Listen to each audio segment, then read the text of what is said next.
What's going on? Welcome to the Blue Shoes Fitness Podcast, where we talk about strength training, nutrition, faith, family, and how all of those things work together for parents like you and me.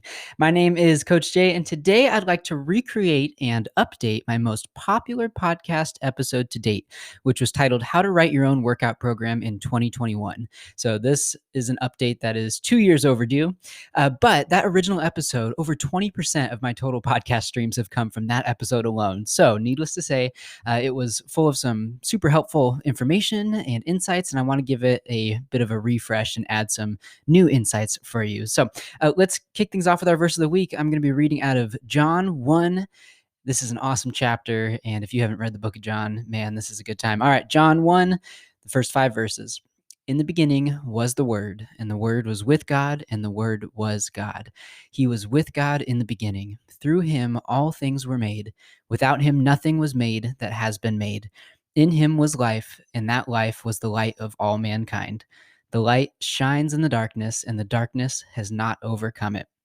Wow, I was reading this verse earlier this week, and this is a pretty popular verse for a lot of reasons, not the least of them being that it's in the Gospels, and we tend to read from those a lot in the church. But this is one of the primary texts where we get one of our core truths and doctrines about that sets up the foundation of Christianity and why it has any validity to begin with. And that is that Jesus is both eternal and Jesus is divine. And this kind of leads into the concept of the Trinity, which we see here.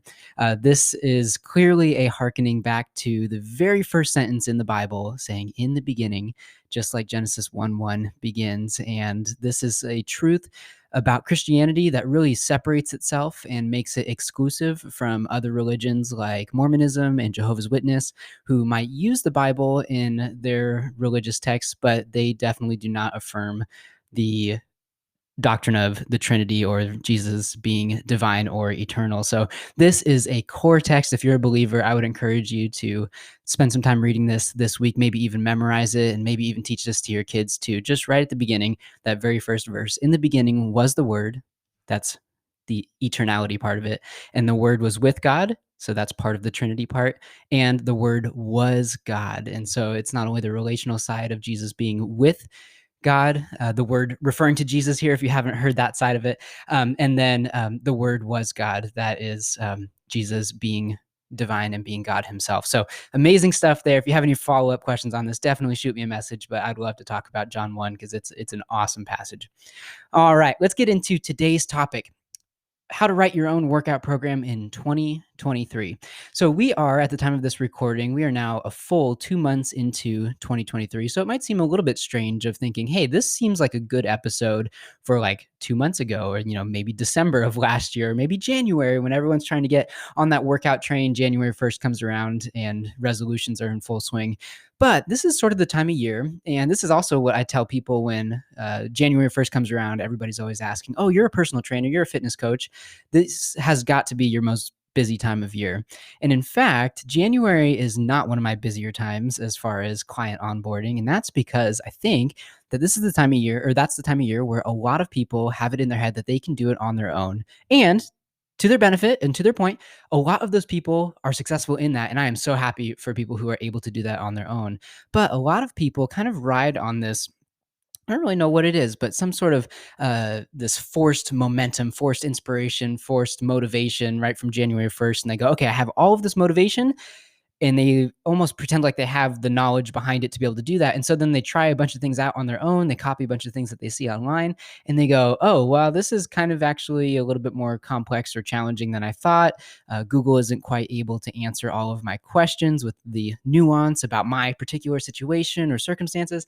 And so actually January is not really one of my busiest times of year, but coming up in like March and April, when that group of people who are still sticking with their goals, even if it's challenging, that's when those people tend to reach out and go, hey, I'd like, maybe a little bit of help and some guidance. And so that is sort of the nature of the timing of this episode here of, I would love to teach for all of you listening that if you fall into that category, if you've been working on your goals, whether it's since January or for the last 10 years or just in the last 2 weeks or whatever, I would love to be able to give you some sort of a practical guide to be able to do exactly what this episode title is is labeled as how to write your own workout program. I'd love to teach you the basics of writing your own program.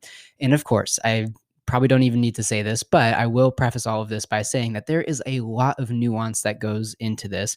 And if you have any sort of special consideration, just the fact that you're your own person is a special consideration. But if you have any sort of considerations that are going to be unique to you and your scenario, your exercise history, your health history, your experience, all those kinds of things, there is going to be a level of nuance that will not be covered in a general guide like this. But this guide should be applicable to most people with most goals by way of starting at that kind of that outward macro 10,000 foot level and zooming inward to be able to go, okay, how can I then take these general principles and apply them to my own goals? And I'll finish up with talking about some of the nuance of it too. But I do want to give you some concrete parameters to be able to go around. And that's the first of many times you're going to hear that word parameters in this episode, I promise you.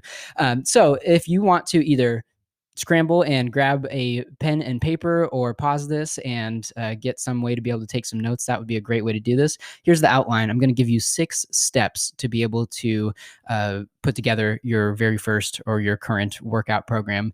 And then I'll follow it up with some next steps of, if you want to go beyond that, what you might be able to consider from there. So there's going to be 6 steps. I'll clearly label them for you and talk about some of the considerations with each one. Okay. Step number 1 and how to write your own workout program in 2023. Step number 1 is to write out your goals/progress metrics. And this is probably where you are tempted to either switch to the next podcast episode or to tune out mentally and to go, okay, I know everyone tells me I need to write out my goals and blah, blah, blah. And that is such a boring, stereotypical first step. But there is a reason why it's stereotypical, and it might be boring by way of that you feel like it hasn't been productive for you in the past. And so I want to be able to maybe shed some light on this to be able to help you to be able to write effective goals. And the way that I'm going to do that is by, I don't know, maybe giving you some permission here to break some of the rules. So, when I was in school, I went to school for exercise and wellness. So, it was all exercise science, it was anatomy, physiology, it was all the nutrition classes. And that was what I majored in. And I absolutely loved it. One of the big things that we talked about in all of our psychology classwork related to training and nutrition and all of those kinds of things. One of the things that we always talked about was setting SMART goals. And if you're not familiar with that, it's an acronym that stands for some variation of specific, measurable, attainable, realistic, and time bound. And did I say all of those? Specific, measurable, attainable, realistic, time bound? Yeah, all 5 of those. So those are great parameters, so to speak, to be able to write out a goal that gives you some sort of a framework to be able to go off of. So rather than just saying, I want to lose weight, you might look at a SMART goal and go, okay, I want to lose 10 pounds. There's your specific. Measurable. Well, yep, that checks that box. 10 pounds is measurable. How are you going to measure it? Well, you're going to measure it with the scale. Is it attainable? Well, you haven't set a deadline or anything like that. So yeah, 10 pounds over the course of a lifetime, that's attainable. Same thing with realistic. And then you think about time bound. Maybe you set a goal of, I'm going to do 10 pounds in 10 days. It's something crazy, right? And so that would technically qualify as a SMART goal, but then you kind of have to backtrack and go, okay, is 10 pounds in 10 days actually attainable? Is it actually realistic? So you kind of make all of these different changes until you find something that matches all 5 of those qualifications. And that can be a good way of going about goals. However, the way that I was taught in school was almost as if it was implied that that was the only way to be able to set goals, and by extension for my line of work, to be able to help your clients set goals.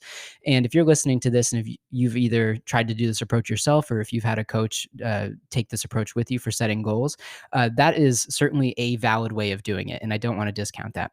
But I have learned in real world application in working with real people and not just client case studies that we would do for classwork, that SMART goals are not always the most helpful thing for getting people started. Sometimes it helps to take a huge, sweeping, broad, general direction and to be able to then narrow it down from there with some more specifics. And so I'm not telling you that you need to set a goal of, I want to lose 10 pounds in however many days or weeks, and that you need to do that by a certain point and that it needs to be measured in a certain way and all that kind of stuff. What I would say, if you've struggled with setting goals in the past, is what kind of direction do you want to go in? Do you want to focus on something like, weight loss and fat loss? Okay, we can start with that and then we can kind of narrow in from there. Do you want to focus on getting stronger and building strength. Okay, then we can narrow it in from there. We don't have to figure out how strong you're going to get by what date right off the bat, right at the beginning. We don't need to figure that out quite yet. But if you start with the general direction of something like strength, something like body composition, fat loss and building muscle, something like mobility, or if it's a matter of reducing pain when you do certain movements or just through your everyday life, there's a lot of kind of big rocks, if you think about them that way, of ways that you might be able to kind of head in those directions, and then we can get more specific from there. The other part of this step one was not only to write out your goals, but to also write out your progress metrics. So, related to these goals, we need to figure out by which means are you going to measure progress. And this is important to be able to establish right at the beginning, because if you don't have that set up of not only knowing what kind of progress, like what's going to actually be progress in your eyes, but also how to measure that, it's going to feel like kind of a trudge at times, like you're just trudging through the mud and you are just doing lots of work with no real payoff because you haven't really established a way of measuring what kind of progress you're looking for. With something like, fat loss or weight loss, that's pretty simple, right? You can say, okay, I want to lose 10 pounds, and then you use a scale and that measures 10 pounds. And that's pretty easy to do. But if you say something like, I want to get stronger or I want to feel better, those are a little bit too broad to be able to just use on their own. You need to kind of zoom in a little bit. And one of the ways that we can do that is by creating progress metrics. So you say, I want to get stronger. Well, what about strength is appealing to you? What is it about that goal that you want to be able to apply? And so you go, well, I want to gain strength in my legs because I notice that my legs get tired from just doing daily work around the house or around my day job or playing with my kids or whatever it is. And so that can be a direction that you can then head. So figure out what your goals are and then how you're going to measure progress to then be able to keep that in the back of your head. Even if you're not perfect at measuring whatever it is on a daily or weekly basis, however you're doing it, you can start thinking about how you're going to be doing that so that you can kind of pay attention to those, put those on the back burner in your head. So that was step number one. Step number two is to write out your workout parameters. There's that word again. So, writing out your workout parameters, this is the very first step in your actual program design outside of the what I just talked about of setting your goals.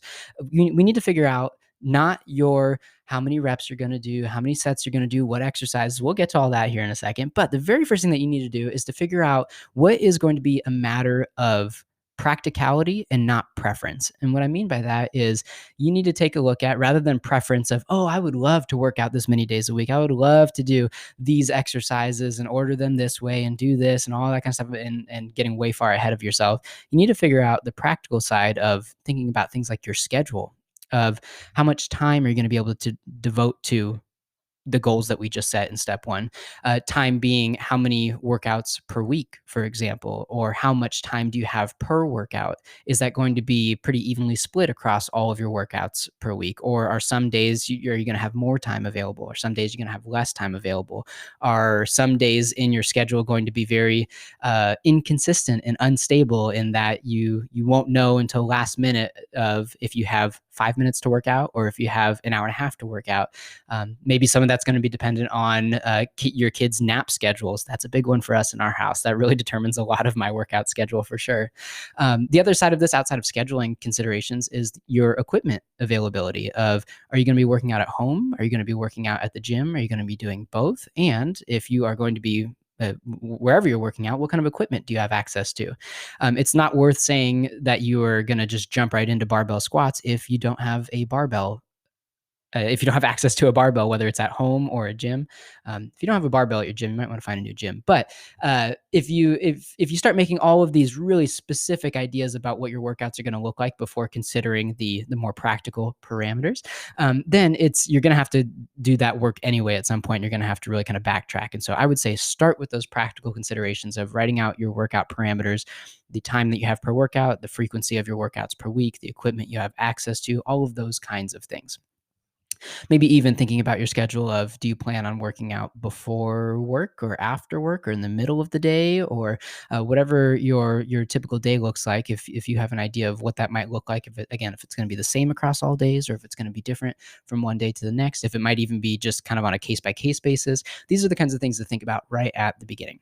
So Quick recap. Step 1, write out your goals and progress metrics. Step 2, write out your workout parameters. And now step 3, choose a workout split that matches the above parameters that we just talked about. This is a whole different discussion as far as going over some of the nuance within workout splits themselves. But let me give you a couple of pointers here. The first one is that no one workout split is, quote, best. This is a very popular search on Google and YouTube and social media pages of what workout split is best. And of course, people mean different things by best, and that's part of the problem. But the other thing is that different best is going to look different for different people, even if they're meaning the same thing. It has to do. You have to filter it through that step 2 that we just talked about of the practical sides of what your workouts are actually going to look like. And so, workout splits, just to give you a couple of quick examples to give you an idea of what I'm talking about, especially if this term of workout splits is new to you. This is not a best of list. I have 0 notes on this, so this is just straight off the top of my head. So workout splits is where you go, okay, I have X number of days to work out. How am I going to split up my workouts across those days? And you usually do it by week. So if you have 2 workout days per week, for example, let's start real simple. If you have 1 workout day per week, well, that's pretty simple. It's probably going to make sense to do a full body workout to where you're hitting every muscle group to some degree, whether it's equally or if you're emphasizing different parts over others. You're going to be hitting most of your main muscle groups, and you're going to be doing that all at once because that's your chance, right? Is to do that in your 1 workout per week. If you're doing 2 workouts per week, you could probably get away with doing 2 full body workouts, or you could split it up 2 different ways. You could do an upper body day and then a lower body day. You could do a vertical day and a horizontal day. You could do a pushing day and a pulling day. So these are some examples of how you might split up your workouts into 2. If you have 3 workout days per week, you kind of get the idea. If you have 3 or 4 or 5 or 6 or 7 days per week, you can split them up accordingly. And you don't have to fill all of those up. And that's actually one of the big tips that I give to my clients. And when I'm writing up my client programs and explaining to them how I made some of these decisions, is I typically, if they say that they have X number of days to be able to work out per week, I will typically choose a workout split that is X minus 1 days per week. Meaning, if they say that they are going to do 3 workouts per week, I say, great, that sounds awesome. And even if that's not optimistic, even if it is truly realistic, we're going to build in some flexibility to this. And if you said that you have 3 workout days per week, I'm going to write up a 2-day split. And we're going to kind of set it up as an ABA pattern for week 1. And then week 2, we'll do the opposite. We'll do BAB. So it might look like week 1 might look like upper, lower, and then upper again to finish out. And then week 2 might look like lower, upper, lower. And we kind of repeat that cycle. Same thing with if you have 5 days to work out per week. I might do a 4-day split so that if you happen to miss one of those days on any given week, or if that's just if 5 days per week ends up being overly optimistic, then you have that built-in flexibility to where you haven't missed out on anything except for repeating whatever that first workout was. And so that is one of the ways that I tend to build in some flexibility for my clients, especially because so many of them are parents with young kids and just like ourselves. And so we tend to run into that issue a lot of, even if it doesn't feel optimistic, there are things that are going to come up either in your schedule or your kids' schedules or in your health or your kids' health. We get sick a lot, and maybe you're familiar with that pattern too. So those are the kinds of things that we can kind of build into your workout program to have that flexibility so that you are still able to be successful toward your goals, which I might remind you was the very first step in all of this, was setting those goals. Step number 4 is to categorize your exercises under the above workout split that we just talked about. So let's say that you pick a workout split and it doesn't matter what it is. So I'm not even going to give an example, but let's say you've picked your workout split. Now we need to start figuring out what specific exercises are going to be filled into those workouts. And that should be pretty simple, at least from a broad view based off of the split that you chose. Let me give an example just to be able to help you understand what I'm talking about. So from a broad view, let's say you do an upper and lower split. This should be pretty simple to figure out what exercises go under upper body exercises and which ones go under lower body exercises. And of course, you'll then need to distill all of those, that huge, enormous list of exercises, to distill those to a manageable number of exercises that are going to be, again, applicable to your goals and all of that. And so that's going to be a really helpful place to start with that. One of the ways that we can do this is we can focus on a couple of checkpoints. One being that we're ensuring that each main muscle group is covered. And so with something like an upper and lower split, an upper body workout, you have many different muscle groups in your upper body. And if you just list off a whole slew of upper body exercises, you're not guaranteed to have covered all of your main muscle groups. And so you might want to take a look at, okay, do I have my delts covered, my shoulders? Do I have my pecs covered, which is your chest? Do I have my triceps and biceps? Do I have my lats and traps and well, back to delts? Do I have my front delts, my anterior delts? Do I have medial and rear delts? Do I have all these different divisions covered? Do I have my teres muscles covered? All these kinds of things. So these are the kinds of things that you want to make sure that you have each main muscle group covered to some degree. Additionally, with that, you want to make sure that you have each main movement pattern covered too. So, delts are a great example. You might have an exercise like an overhead press and go, great, I have my delts covered. Check, good.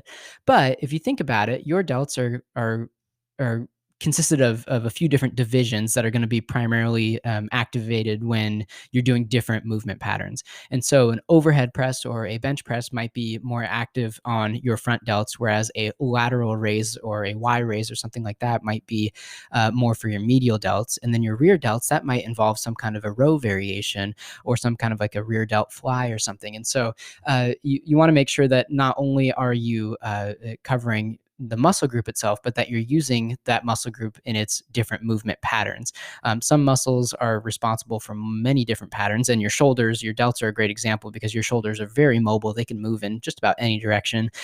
Likewise with your hips too, your hips are very mobile. And so just by doing a certain movement pattern, like a squat, you might be hitting your quads and your glutes pretty good in a squat based pattern, but think about what about in a unilateral squat pattern, like a lunge of some kind, or a hinge or bridge based pattern like a deadlift or a hip thrust of some kind. And so making sure that you have all those movement patterns covered is going to be a great place to go to.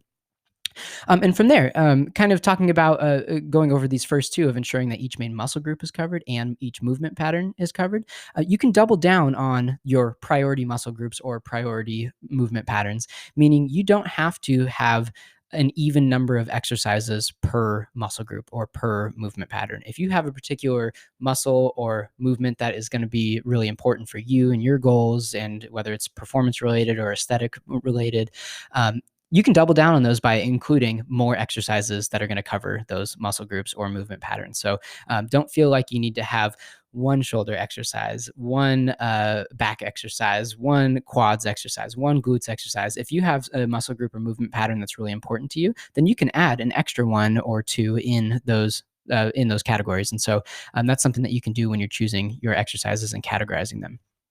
All right, step 5 is to choose a set and rep scheme. And this is where, if I haven't said this already, you have a ton of freedom to be able to do this. This is kind of where the art and the science side of program design clash and kind of run into each other. Of this is where a lot of the art side comes in, to where you don't want to lose the science side of it. And so I want to kind of give you the general idea, and then to be able to give you something practical to be able to go off of too. So generally, you'll see lots of different things in terms of set and rep schemes, where you'll see 3 sets of 10 and 4 sets of 8 and 5 sets of 5, and you'll see just all these numbers that would appear at first glance to be random. And in an attempt to clarify the fact that it's not random, we've kind of oversimplified this. If you look on social media, a lot of times, and this has gone away to a degree, but a lot of the times you'll see things like, okay, sets of 5 and below are going to be strength related. They're going to lead to strength adaptations. And then, 6 to 10 or 6 to 12 or 8 to 15, you kind of get different ranges in the middle. But that middle range is going to be where you're going to see a lot of hypertrophy related adaptations of building muscle. And then anything beyond 15 or 20 or 25 repetitions is endurance related, building muscular endurance. And this is somewhat of a spectrum that I don't really have a good visual for you, and I should probably work on this here too, because I explain this concept all the time. But this is something where it's not exclusively, those benefits and adaptations are not exclusive to those rep ranges. You might see more strength related adaptations on the lower end. You might see more endurance related adaptations on the upper end, and kind of that middle range is where you're going to see a lot of hypertrophy related adaptations. But they're not exclusive to those ranges, and there's a lot of bleed into those different ranges. And so it can be difficult to be able to just prescribe of just say, oh, just do 3 sets of 10. And that's a pretty common place that you'll see. And I think that's a pretty common one because it's easy to conceptualize, it's easy to remember. 10 is not such a long enduring set that you just feel like your pump that you're getting is just going to, your biceps are just going to explode out of your arms. Likewise, you're not doing such low repetitions to where you're really like each repetition is near maximal effort. Think of doing like a set of 3, like a heavy triple, where each repetition is near maximal effort. And so that's probably not a great place to start for most people, especially with strength and hypertrophy goals if they're just starting out. So here's my recommendation, just to give you a ballpark idea of where you might want to start. Maybe pick between 2 to 4 sets of 6 to 15 repetitions. And of course, that's a pretty broad range on both of those, but maybe split the difference. And that's where that kind of 3 sets of 10 fits right in the middle of both of those, of 2 to 4 sets of 6 to 15 repetitions. That might be a good place to start, just to give you some kind of bearing to be able to go off of in case you get so much of this, well, it depends sort of answers from people online. And I give a lot of those answers, but this is maybe a good place to start. All right. And step number 6, this is the final step. Ready for this? This is final step of all of this is to try it out. It's just to do it. It's to put everything into practice of what you've done, and then to be able to take some notes and to go, okay, what's working, what's not, how do we make this better. If you never try it out, you will never know anything beyond the theoretical outcome of your plan that you've put together. And so this is where I'm going to take you back to like middle school science class here for a second. This is where you apply the scientific method. Maybe it's been a few years since you've thought about the scientific method. There are a lot of variations of this, but here's how it applies here. You can think about this as an experiment that you're running, and you're going to test everything that you've put together with an experiment, and your experiment is going to be your workout program. Maybe you try it out for a few weeks, and maybe that's the difference between this and a experiment in a science class, is the fact that this takes weeks and not just seconds or minutes to be able to see the outcome. So you're going to test it by way of experimenting. You're going to analyze the data that you've collected from what you've done, from your results. You're going to draw conclusions about that. You're going to go, okay, did this work or did it not work, or how well did it work? And then from there, you either adjust some of the variables that you've done and tried out if you see that things need to be adjusted, and or you repeat and you keep doing it for the sake of getting the progress and results that you've been getting. And so if everything went well, then you just repeat this over and over. And if things need to be adjusted, then you adjust, and then you go through it until you're able to repeat it. And that is the nature of how all of this works, is that you just need to try it out. And that's something that is missing from so many pieces of advice when it comes to workout programs and nutrition protocols and all of that, is the fact that sometimes it's worth just trying something to be able to get some experience under your belt and to get some real data under your belt there too. So those are the 6 steps for all of this here. Write out your goals and progress metrics. That's step 1. Step 2 is to write out your workout parameters. Step 3 is to choose a workout split that matches those parameters. Step 4 is to categorize your exercises under that workout split. Step 5 is to choose a set and rep scheme. And step 6 is to just try it out. Real quick, I want to go over just a kind of a topical, what your next steps might look like if you are at a point where you're like, okay, I've been doing this and it's been working and I want to know what to do next. The very first thing that we need to talk about and mention is this idea of progressive overload. And that being, simply put, that you need to apply progression to your plan that you've put together. And that is a whole nother topic that we can talk about maybe in our Q&A in the next episode. But applying progression is going to mean you are not just going to be able to find or create the perfect, quote unquote, workout program and then just do that for the rest of time. Something will need to change and adapt and adjust in order to keep making those results. And that kind of goes back up to step 6 of adjusting and repeating. So applying progression by way of progressive overload is going to be absolutely your next step in all of this. Going deeper into nuance beyond that, though, you have lots of options as far as your order of your exercises. You might prioritize lengthened or shortened overloaded movements. You might consider doing, pre-exhaust sets in order to affect your muscles in different ways.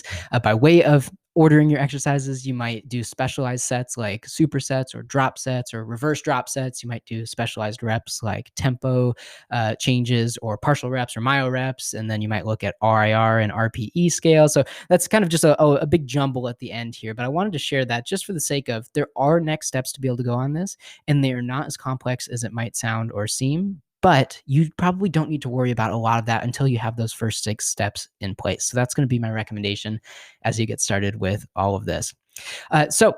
We're out of time for today's episode. So thanks so much for tuning in. As always, take a quick screenshot of you listening to the podcast, post to your favorite social media, give me a tag, and let me know that you are loving and listening to the podcast.